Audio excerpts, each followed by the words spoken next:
Also just wanted to go over some books. Some thoughts.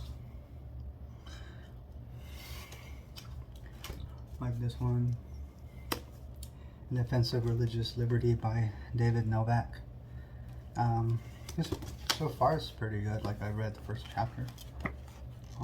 First chapter is religious liberty as a political claim. The book is about, In Defense of Religious Liberty by David Novak. In Defense of Religious Liberty presents David Novak's vigorous and paradoxical argument that the primacy of divine law is the best foundation for a secular multicultural democracy. This claim will confound many advocates of democracy, whether they are liberal or conservative, but Novak presses it in political, philosophical, and theological terms. He shows how the universal norms of divine law are knowable as natural law, as these norms are the best formulations of the human rights of life, liberty, and pursuit of happiness, and that their assertion includes an explicit recognition of God as a cosmic lawgiver.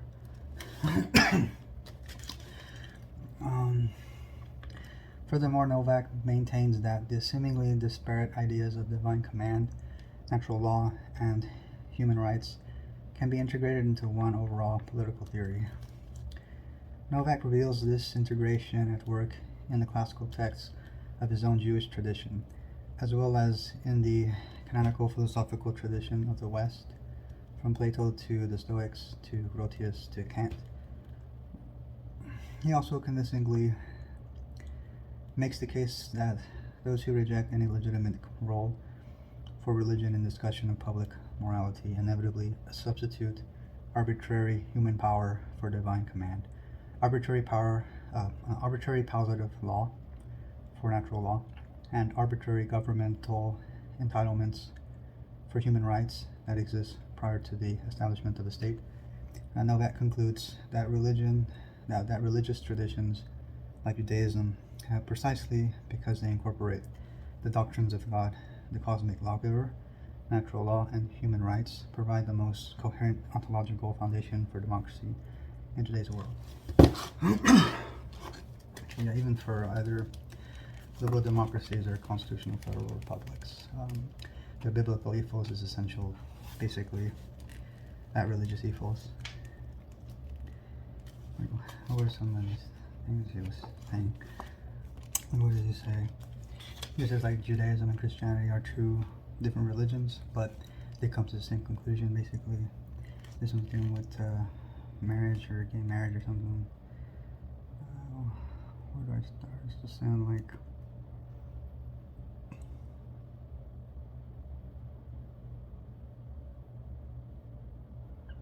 This is getting back to marriage. The state still does and should continue to institutionalize traditional marriage for the sake of the common good of society.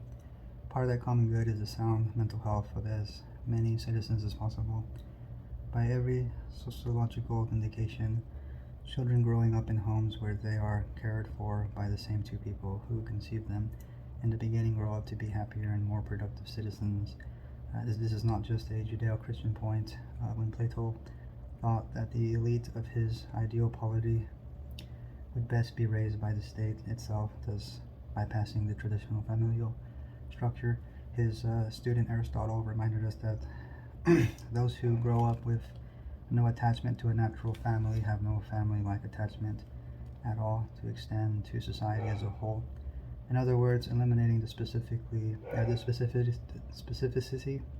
of family life, best grounded in marriage, as all of our traditions, religious and secular, have basically known it, does not lead to a more general social commitment. Rather, it leads to the emptiness of personal rootlessness in the world. As David Hume recognized, moral sentiments are centrifugal extending from the more intimate to less intimate. They are not centripetal, beginning with the more general and then deriving the more intimate therefrom. For this reason, then, religious people can regard civil marriage as being consistent with or even enhancing of their own sacramental or covenantal marriage that can be seen as a positive liberty to be enforced by the state.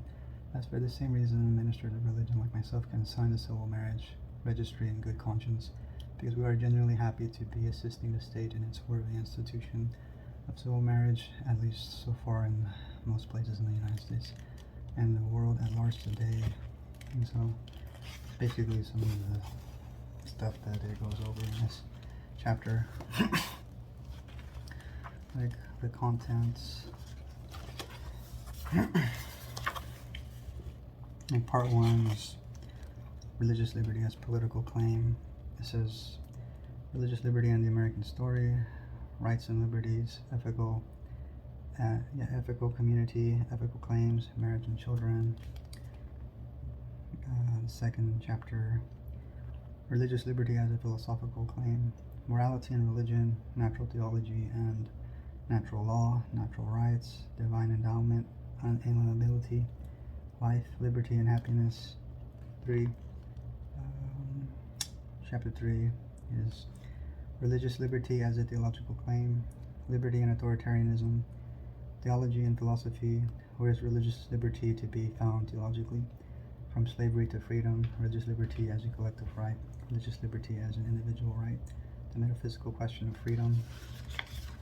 And part 2 deals with religious liberty in a secular society, the current threat to religious liberty, the Mark Hall case, rights or entitlements, the right to discriminate, the anti-religious agenda, keeping the faith, God and human rights, a biblical Talmudic perspective, God, human rights, and democracy, biblical precedents, theological, political arguments in a secular society,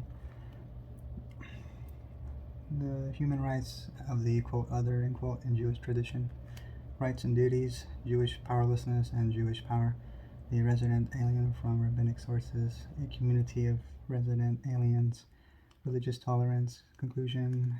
And chapter 7, the last chapter, is law, religious or secular.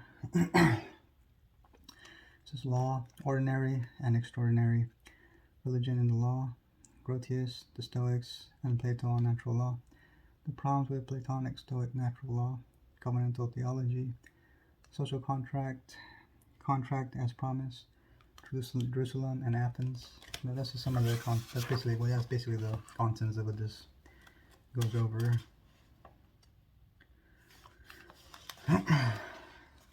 It just says here in the preface, it's like, to speak of religious liberty is to speak of three surprisingly different things.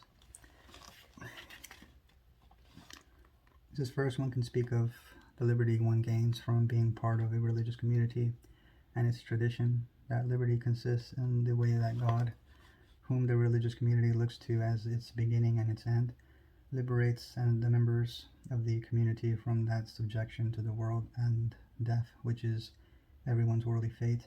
This world and all who are of it will surely pass away. So this first kind of religious liberty is exercised apart from the world. It can only be experienced within the holy times and places when and where the community celebrates its intimate relationship with God. Second, one can speak of the liberty of one's religious community claims from the world. This kind of liberty consists in the religious community's freedom from subordination to the political powers that be, and it usually means the freedom to practice the rituals of worship without political interference. Here, religious liberty is exercised against the world, since the secular world often looks jealously upon any political autonomy exercised by religious communities. This is third, one can speak of religious liberty as the freedom of a religious community to bring its own moral wisdom into the world, especially the moral wisdom it regards as available to everyone, precisely because that wisdom can be presented with cogency by means of worldly reason. This kind of religious liberty is exercised for the world, even though many in the world may resist it, presuming that it is only a ploy covering a socially or culturally imperialist agenda. It just says that the kind of religious liberty he's addressing in his book, it says, the religious liberty discussed in this book is of the third kind. I do not deal with either the existential liberty that comes from one's communal relationship with God, or with the political liberty religious communities claim from their respective worldly societies. Rather, I intend to show how the adherents of a religious tradition, in my case the Jewish tradition of which I am part and to whose teaching I am committed, can represent the moral wisdom of their tradition in a way that avoids the extremes of imperialism on the one hand and obsequiousness, I'm sorry if I mispronounced this, it says obsequiousness on the other. In a certain way, I'm responding to the question asked by the Jews in Babylonian exile, quote, how do we sing the Lord's song on the strange ground, end quote. This is Psalm 137:4. Clearly, experience has taught us that we cannot sing that song in the same way we would sing it on a holy ground. On the other hand, I argue in these pages that we ought not and cannot change the song altogether. In the terms of our metaphor, we must simply sing the Lord's song in a different octave. We must cogently bespeak the moral wisdom of our faith traditions, and that means affirming that those traditions are about much more than the world, much more but nothing less.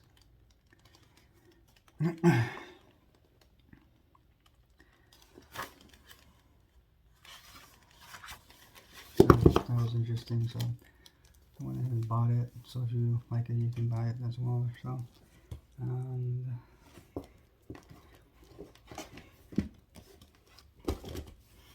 this one,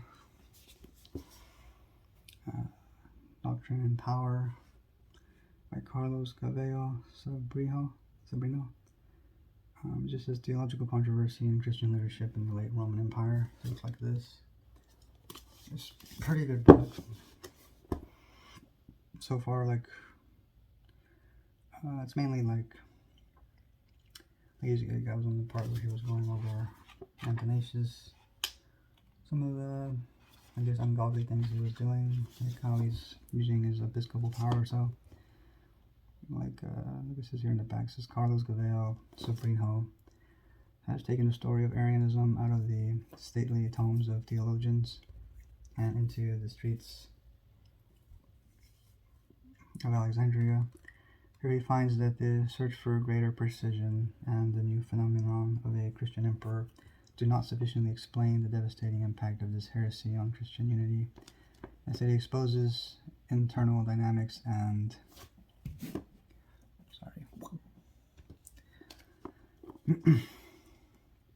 the internal dynamics that spurned consensus and demonized opposite opponents, the means by which extremists polarized the issue and eliminated middle ground will be sadly unfamiliar to all students of the political process. This is from H.A. Drake. And this is the author of Constantine and the Bishops, The Politics of Intolerance.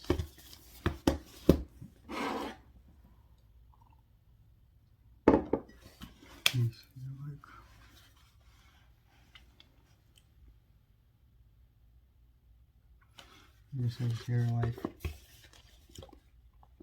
during the 4th century AD, theological controversy divided Christian communities throughout the eastern half of the Roman Empire.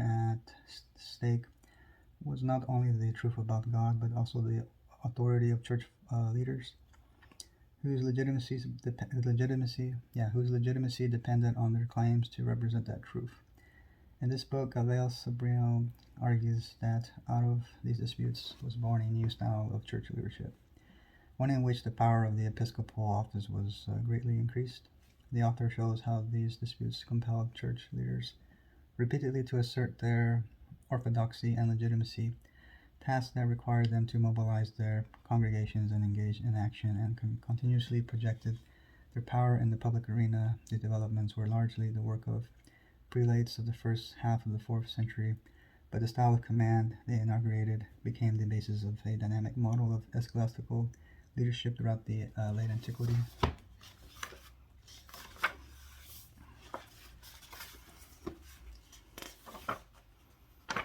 some of the contents of this book.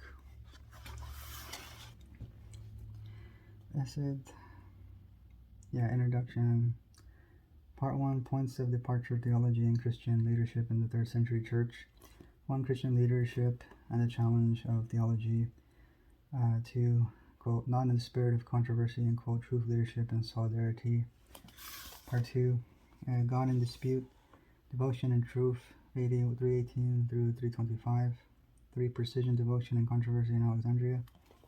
4, Making the People a Partner to Dispute. 5, quote, For the Sake of the Logos, and quote, Spreading the Controversy. 6, quote, To Please the Overseer of All, and quote, The Emperor's Involvement and Politicization of Theology.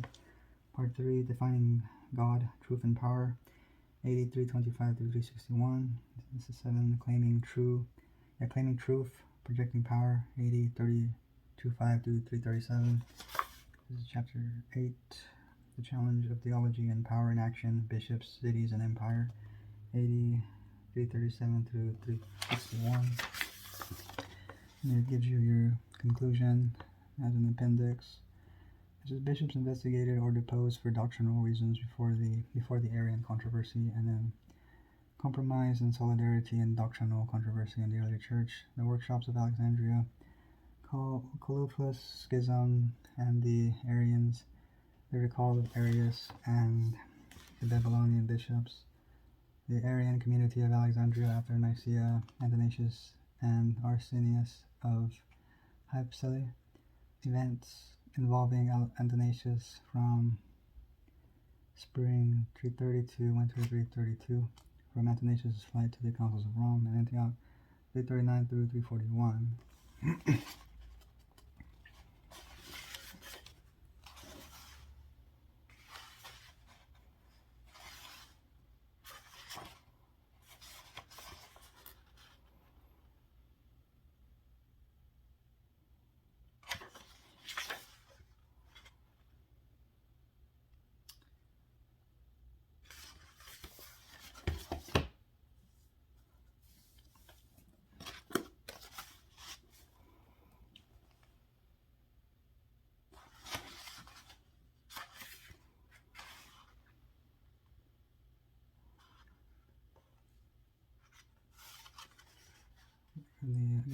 The introduction,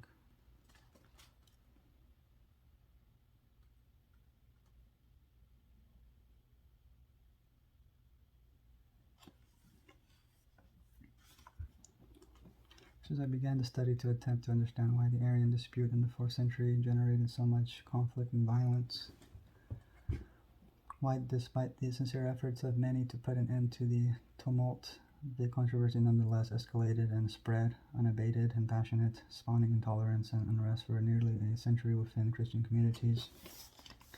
From that start, I was concerned neither with the specific theological content nor with the historical theology of the Arian controversy. Many fine and detailed narratives of the Arian dispute have addressed the main theological developments, situating them in the larger flow of the history of the Church, councils, creeds, who did what to whom, and so on. Theology was, of course, crucial, but the study of creeds and the theological formulations of the sources and permutations of theology, theological concepts helped me understand neither the intensity of churchmen's sentiments about an idea of God nor the acts that issued from these sentiments. I also wanted to avoid an approach centered on the careers of the main protagonists of the dispute. Not only because many excellent biographies have already been written, but also because biography, however much it might illuminate ecclesiastical politics, did not help me understand why theology had become such a contentious field. Instead, I turned more generally to the impact of the controversy on episcopal authority, because of the heart of the dispute was the struggle not only to define God, but also to determine the legitimacy of ecclesiastical leaders, whose authority derived from a claim to possess God's Spirit and knowledge of divine truth. The Arian dispute revolved around the quest to find and fix the truth about the deity. But precisely because the truth was constantly being disputed, the legitimacy of church leaders and their claims to authority could be and were openly and frequently contested. Such challenges were obviously unwelcome because loss of legitimacy threatened authority and, by extension, churchmen's control over congregations and their resources, which were significant political and economic assets. The persistence and viciousness of the dispute seemed to owe a great deal to the struggles of the protagonists to hold onto that control, as they sought simultaneously to prove that the orthodoxy of their views and the legitimacy of their leadership. In other words, fueling the dispute were crucial questions about the relationship between authority and orthodoxy, theology and power. As I began to examine the evidence more carefully, however, it struck me that the Arian controversy was not only about churchmen's struggle to enforce their authority, but also about, quote, creating, end quote, power. Already in the early years of the dispute before Constantine's conquest of the East, and then, of course, throughout the 4th century, the dispute opened to prelates a vast and exciting field of opportunities. In order to make their theological views prevail, clerics proceeded to expand their social networks, to mobilize the support of the faithful, to strengthen the ecclesiastical hierarchy, and move efficiently in the slippery world of the imperial court. In other words, as bishops strove to advance their views and discredit their rivals, they also engaged in behavior that created new forms of power. It was plausible, therefore, to postulate a connection between engagement and doctrinal controversy, and the growing assertion of episcopal leaders in late Roman communities that the theological controversies of the 4th century had a lasting impact on the development of ecclesiastical institutions and hierarchy was undeniable, but their effects on the style of church leadership was less clear at a time when holding certain views of the truth might endanger church leaders' careers and lives. And here my work changes focus. I became less interested in explaining the conduct of church leaders engaged in the dispute than in the wider implications of that engagement for the construction of episcopal authority. What impact did their attempts to promote and defend a theological position have on the ecclesiastical leadership? How did the challenges posed by the dispute shape the actions of church leaders?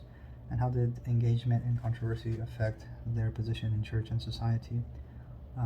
Ultimately, of course, these questions cannot be separated from others I raised earlier, but the focus of my study shifted from an attempt to explain the confrontational behavior of bishops to an inquiry into the impact of that behavior on patterns of episcopal authority.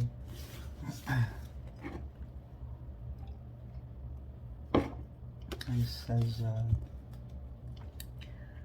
the central argument of the study then is that the Arian controversy played an important role in the establishment of a new style of church leadership, which emerged from the concrete actions prelates took to confront one another as they engaged in the dispute.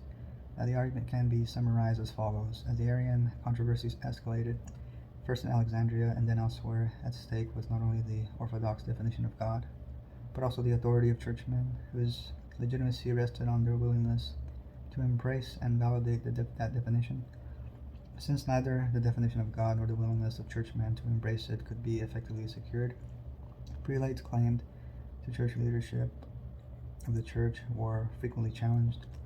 In order to meet this challenge, they embarked on quests to prove their orthodoxy and legitimacy, a task that called for organized, sustained, and effective action, and that required prelates to be constantly mobilized and permanently performing, or as a group of bishops put it, that they be, quote, continuously engaged in machinations and designs, end quote. These actions partly accounted for the turmoil associated with the controversy, but more importantly, they resulted in the projection of episcopal authority into the public arena and the strengthening of bishops' grip on church communities, and in the adoption of a more forceful, assertive, and aggressive style of leadership. It says, my premise here is that church leaders set out more forcefully to affirm themselves in church and society. In response to the challenges posed by theological dispute and dissent, the new style of church leadership grew out of prelates' struggles to secure legitimacy in a politically charged atmosphere, in which consensus on the definition of God could not be obtained.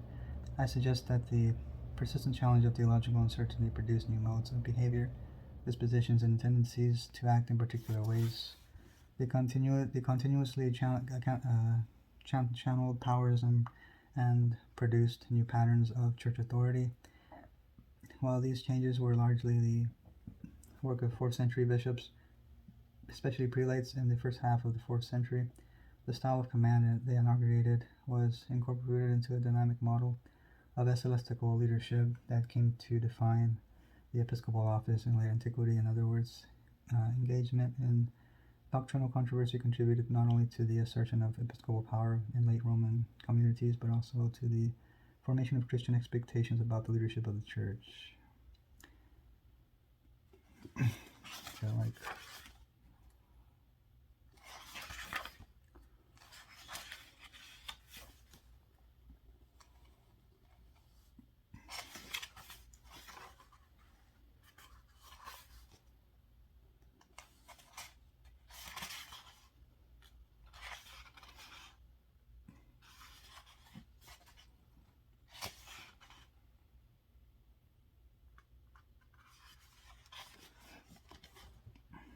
this is one in this chapter to not in the spirit of controversy, truth, leadership, and solidarity.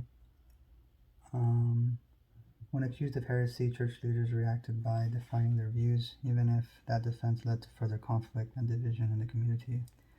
Heraclitus did so, as did Paul of Samosata, who stubbornly stood by his teachings, taking many of the faithful with him. A church leader often had to defend themselves, as Celsus and others noted. If disputes concern not only the truth, but also qualification for leadership, bishops could not afford to vacillate. Quote, urge them and argue with them, end quote. Paul recommended, quote, and speak with authority, let no one slight you, end quote. Cyprian of Carthage, perhaps the greatest theorist of the monarchical episcopate, recommended preemption against those who challenge the bishop's authority. Quote, for if we fear the boldness of the most wicked, the strength of the episcopate, and the divine and sublime power to govern the church are done for, end quote. Paul of Samosata kept his priests, quote, under his thumb, end quote, would have wholeheartedly agreed, defending the bishop's position of supremacy in the Christian community. As Cyprian declared that the root of dissent was always rebellion against the authority of the priesthood, quote, from nowhere else has heresy sprung up and schisms been born than from the lack of obedience to God's priest, who is at one time the priest and at another the judge in the place of Christ, end quote. Such rhetoric illustrates the bishop's view that dissent and opposition undermine episcopal authority. It also reveals their readiness to discipline dissenters to preserve church unity under their leadership. In practice, however, despite the growing theological ferment of the 3rd century, bishops learned to minimize the challenge of doctrinal disputes to their leadership. Bishops rarely lost standing in the community for doctrinal reasons, and only a few were excommunicated and deposed for heresy in the manner of Paul of Samosata. Cyprian's harsh declaration notwithstanding, churchmen tried to resolve disputes through thoughtful discussion and debate, and were prepared to live with a great deal of dissonance and disagreement.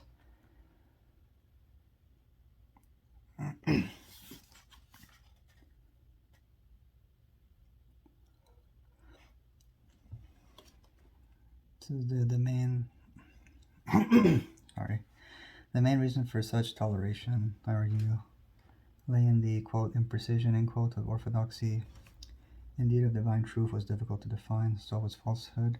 Although prelates were vulnerable in charges of heresy, it was not always easy to prove them in the wrong, precisely because orthodoxy could not be reduced to a set of criteria against which their or anyone's views could be verified. Despite the role of faith, orthodoxy was being constantly shaped and reshaped in exegesis and debate.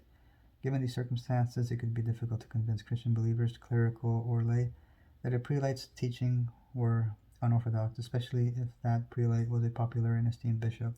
Moreover, the complexity and ambiguity of theological concepts and churchmen awareness of their own vulnerability to doctrinal changes generally discouraged their attachment to inflexible theological positions that might be difficult to defend or invite questions about their orthodoxy and, by extension, their qualifications to lead the Christian community. For these reasons, even as theological dissent became increasingly common, bishops facing doctrinal disputes were inclined to debate their differences, often in congenial fashion, respectful of each other's opinions, rather than engage in open confrontation. The rhetoric against heresy and dissent may have been poisonous in early Christian writings, but prelates forced to deal with a suspicion of heresy generally strove to achieve consensus and compromise. In the controversy over these teachings of Heraclitus, local clerics and believers divided over the quote soundness and quote of his doctrine, inviting neighboring bishops to debate it, and when that was not enough, reached out to one of the best minds of the time to help them sort out the main points of disagreement. In the affair of Paul of Samosata II, Paul's peers generally offered to come to terms with the prelate at least twice. When he seemed willingly to change his mind, they took action against him only after he clung to his views, even after years of prolonged discussion. Two large international synods and many local disputations. In another case from the first half of the 3rd century, Privatus, Bishop of Lambaesis, was similarly removed from office for heresy only after a large council of bishops found him guilty of, quote, many and serious offenses.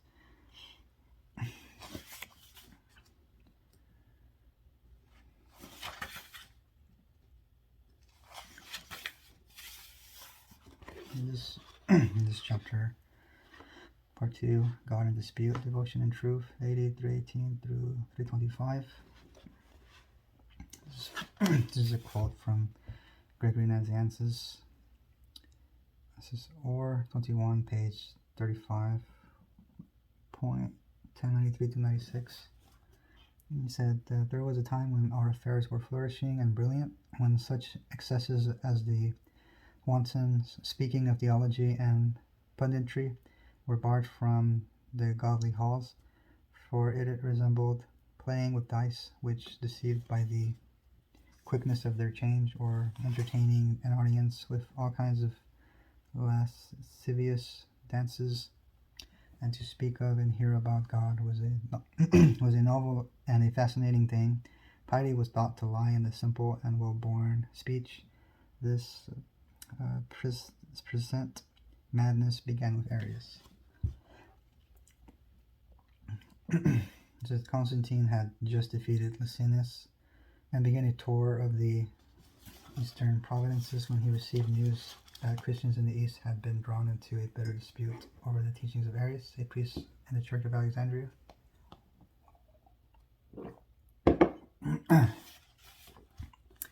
So the dispute had begun a few years earlier as a quarrel among Alexandrian clerics on the subject of God, as it had since spread far and wide, dividing the Christian community of Alexandria and other cities throughout the east. By the time Constantine set foot in Asia, every attempt to settle the dispute had failed.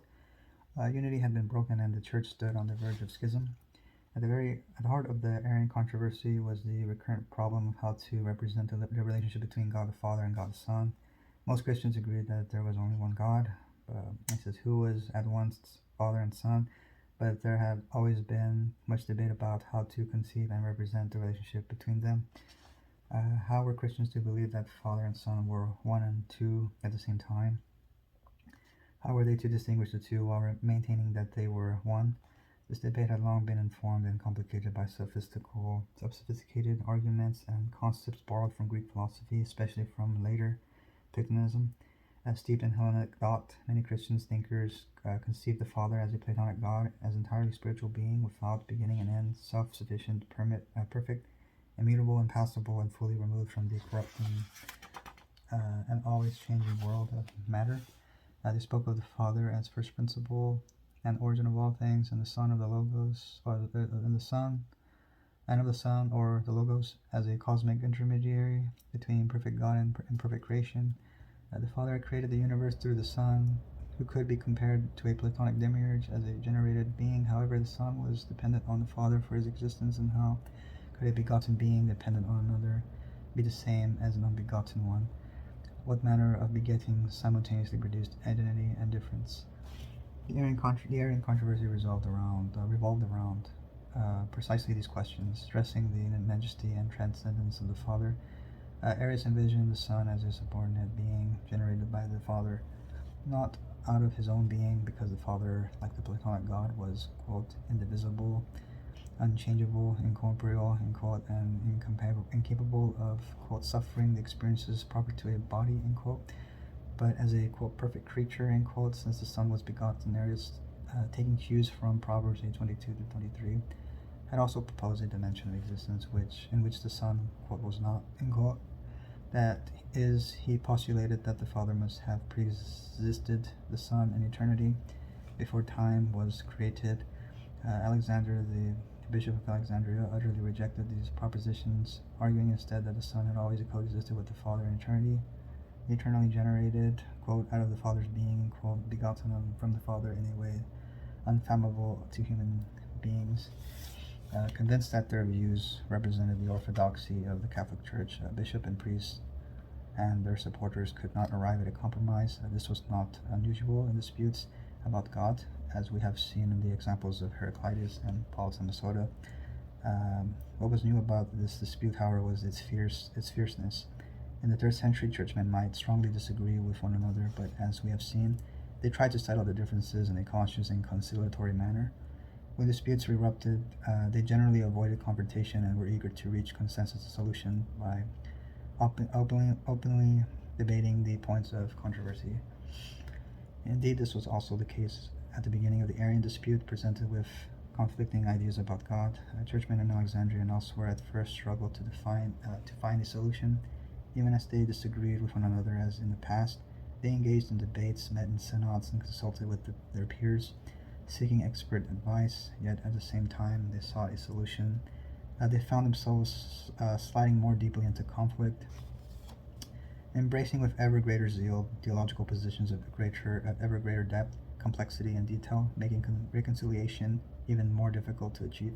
As the dispute escalated, persisted, and widespread confrontation and conflict replaced the conciliatory approach that had been the norm in past disputes. And why and how did this happen? Part 2 of this study will suggest that persistent theological confrontation resulted from a groundswell of devotion to the new ideas about God formulated in Alexandria.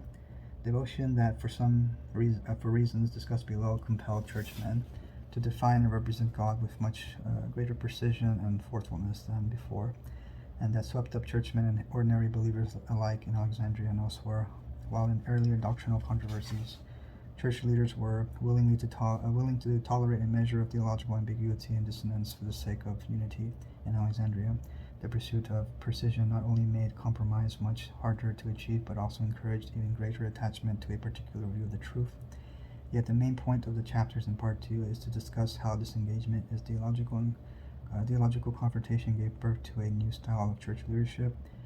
Chapters 3-6 attempt to show how churchmen claiming to possess the truth of God, but repeatedly challenged by their opponents, sought to prove their orthodoxy and thus their legitimacy as spiritual and community leaders, asserting themselves in the community, redefining their relationship with their congregation, and projecting their authority in a new and aggressive manner, and suggesting a direct, even causal relationship between engagement in theological dispute and the emergence of a new type of church leader.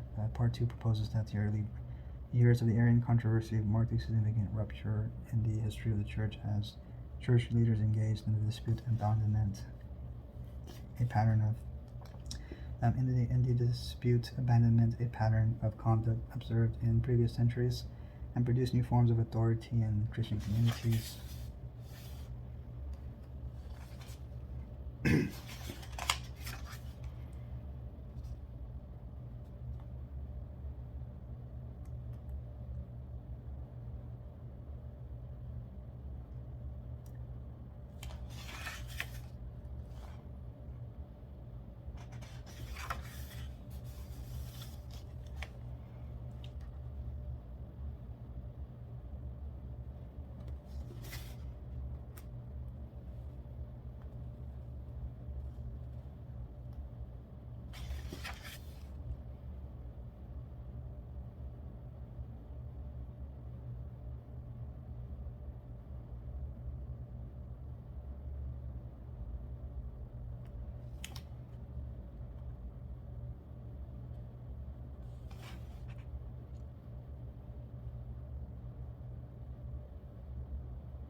Here, in this chapter, making the people a partner of the dispute. Festus Fascians Congregationem, teaching God, public gatherings, and popular preaching. At first, the expansion of popular preaching was motivated by the need to teach the people not only about God, but also how properly to worship Father and Son. The right manner of worship had often been debated in the 3rd century as Christians struggled to define how to honor each individual person of the divine triad. And his treatise on prayer, Origen explained, saying, "Prayer to the Son and not to the Father is most out of place and in defiance of the truth. So let us pray to God through him, all with one accord and without division. For are we not indeed divided if we pray some to the Father, others to the Son? Those who pray to the Son, whether with the Father or without the Father, committing a foolish sin, and all their simplicity due to the lack of critical thinking and discernment." The concern to teach Christians how to pray correctly, therefore, was not new, but in Alexandria, the idea of God came into sharp focus. The language of worship had to reflect more accurately the status of the Son in the divine hierarchy. How should I properly honor God? Should I pray equally to the Father and Son? In Alexandria, the answer to these arguments depended on how one conceived the relationship between the two. Quote, to the unbegotten Father, and quote, Alexander explained, quote, must be reserved his own glory. To the Son, the proper honor that befits him. We must worship the Son, not rejecting his divinity, but ascribing him a perfect likeness to his Father, end quote. The Arians in turn insisted that, quote, he, the Father, has none of like glory. We sing praises due to him as without a beginning, through the one who has a beginning. There is a triad, not in equal glories. Their substances do not mix with one another. One is more magnificent than the other, end quote. As the two sides grew increasingly aware of their different views of God, they set out actively to teach believers how to praise the Son and the Father in a way that reflected their notions of the deity. Teaching the people was especially important in the context of the Eucharist celebration, when the faithful were expected to join the officiating priest with silent but, quote, great and wondrous prayers, end quote, in order to make God's Spirit descend from heaven into the bread into their midst. Here, it was crucial that these prayers properly glorify Father and Son according to their attributes and rank, because only when believers praise God in the right manner could they expect to benefit from the life-giving gifts of the Spirit at communion. It was a wondrous moment when the bread became the body of Christ, but following communion, the mystical joining of Christ's flesh with the flesh of the believer was even more spectacular, because as bread, the quote, body of the Word, end quote, gave life to the faithful. It healed, counseled sins, and transformed and hallowed the believer. Quote, to eat God, end quote, as Caroline Benham put it, quote, was a kind of deification, end quote. As Theodora Mosfistia explained, quote, the Holy Spirit flows onto us and feeds us into an immortal and incorruptible existence in anticipation of future benefits, when we shall become completely immortal, incorruptible, and unchangeable, end quote. Yet none of these things would happen if the prayers sent up to heaven were uttered incorrectly, the ritual performed imperfectly, or Father and Son honored improperly. As Constantine himself noted, the use of improper language brought the Christian people dangerously close to blasphemy. And Alexander said woefully of the Arians, quote, we grieve over the perdition of these men's souls, end quote. The Arians would likewise have lamented the damnation of their opponents. Thus preachers, driven by the need to secure the salvation of fellow Christians, sought to gather the faithful with a new sense of urgency, calling frequent meetings to teach the truth about God, bringing them closer to the truth, to the church and to themselves. Arius, quote, preached on one day. On a second day, he preached the same, end quote. Alexander, quote, preached most enthusiastically, end quote. Arius did so, quote, perseveringly, end quote.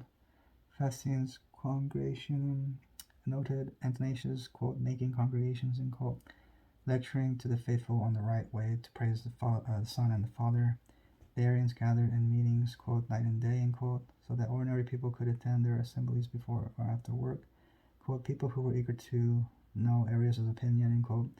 The frequency and intensity of these meetings and the passion and zeal with which disputants set out to preach disrupted the pace of life in the Church of Alexandria. It also affected the manner in which disputants presented themselves to make their meetings more attractive and their message more effective. Yeah, and maybe I'll stop there. But basically goes over how it progresses into like how force and coercion, right? Violence and stuff. How it eventually spreads through Alexandria and to the rest of the church and stuff. And like here in part 3, I guess I'll stop here. But part 3, right, defining God, truth and power. AD 325 to 361. Because, oh dearly beloved, the decisions of the church are no longer according to the gospel, but tend only to the banishment and death. Yeah, but tend only to banishment and death. This is Julius of Rome, Uphood, Athanasius, ACA 35.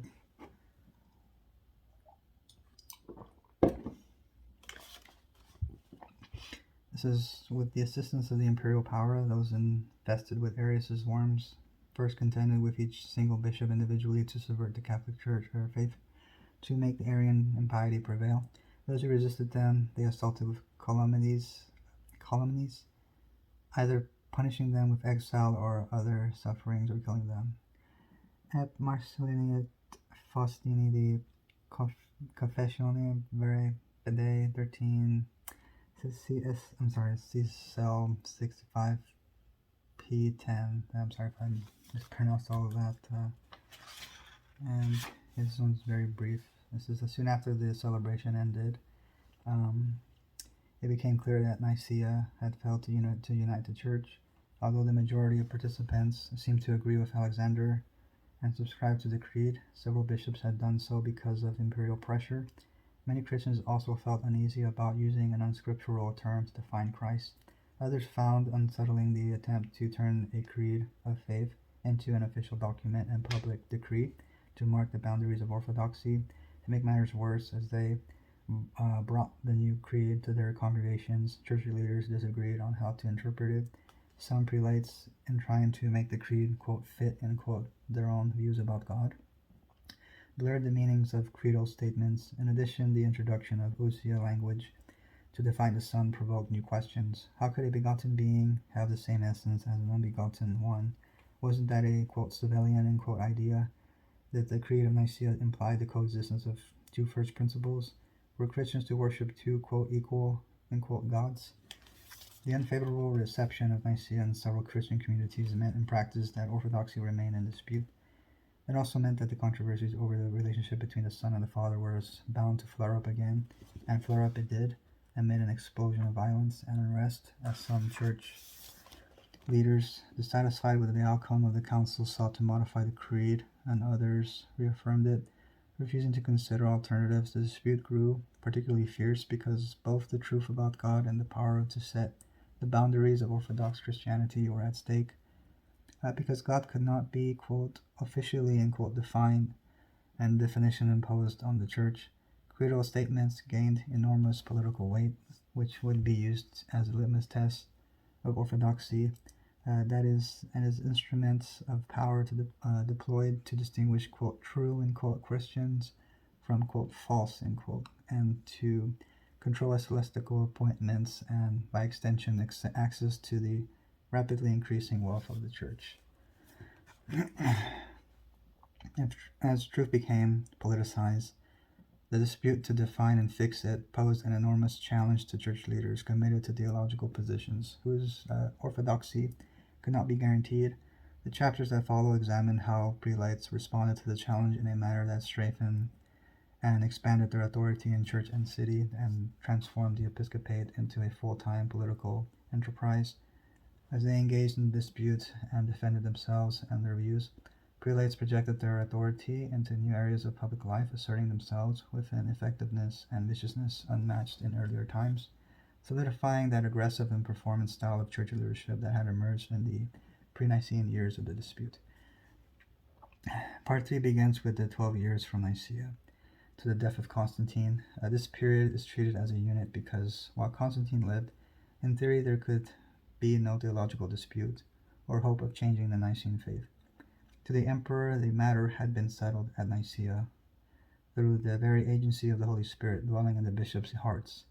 Constantine may have seen the introduction of the homoousios as a strategic maneuver to appease Alexander's party and quickly settle the controversy, but the Nicene formula, once ratified by the council, took on the quality of divine truth. Yet the emperor's feelings about Nicaea did not prevent the rekindling of the dispute among church leaders, even as they agreed to uphold Nicaea. The struggle is traced on the local stage, where bishops worked systematically to impose their authority, take control of congregations, win over the faithful, and eliminate opposition and dissent. We will also consider how the conflict led prelates to engage imperial power brokers, members of the imperial family, and the emperor himself to boost their position and undermine their enemies. The evidence for these developments comes primarily from Alexandria and Egypt, because the careers of Alexander, and especially Athanasius, are far better documented than those of the other prelates. Although the affirmation of episcopal power in response to theological controversy was also taking place elsewhere, the discussion then turns to the decades following Constantine's death, an event that freed many churchmen in the East publicly to express their dislike of Nicaea and to embark on a quest to redefine God. Unable to reach consensus and determine that their views prevail, church leaders now move the dispute to the center of social life in the cities, creating in the process new forms of power. After Constantine, and especially under Constantius, dissenting bishops resisted the emperor's efforts to impose theological uniformity, and, posing as arbiters of truth, came to inhabit a space from which, among other things, they could legitimately and effectively contest imperial power.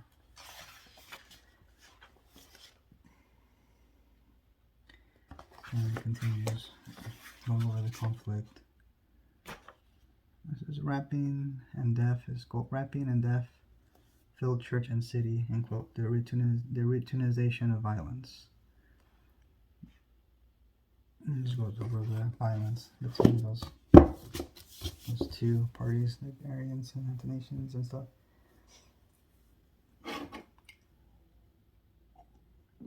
But so far, it's a very interesting book.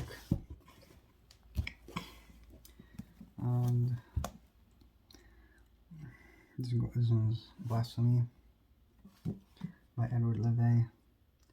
Verbal offense against the sacred from Moses to Salman Rushdie.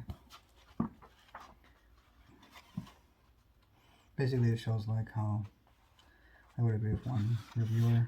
I heard some of it. It's like someone's like you said, someone's orthodoxy was someone else's blasphemy, right, or heresy, or someone else's blasphemy was someone else's orthodoxy.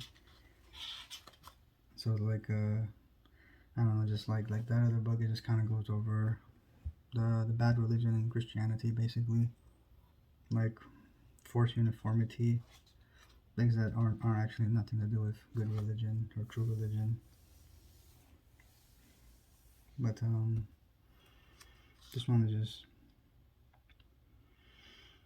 goes over mainly colonial America and stuff. Origins of the offense, the Jewish trial of Jesus, Christianity transforms blasphemy, compelling heretics. Protestantism rediscovers blasphemy. The fires of Smithfield, Socinian anti-Trinitarians, the ranchers, antinomianism, Run the Monk. Early English Quakers, Christianity becomes law of the land. Early colonial America, and Gorton and the Quakers. America from 1660 to 1800. England's Augustine Age of Toleration, Blasphemy and Obscenity, Age of Reason, Eaton and Carlyle, Theism for the People, Carlyle's Shopman and Free Expression, Early American State Cases, England rediscovers the law of blasphemy, English persecutions of the 1840s, Bible burning and a debate revived, Bradlaugh, Foote and Coleridge, Decency Test, Age of John H. Gott, The American Middle Period, 1880 through 1940, Modern America, The Gay News Case, The Rushdie Affair, Should All Religions Be Protected or None? Conclusions,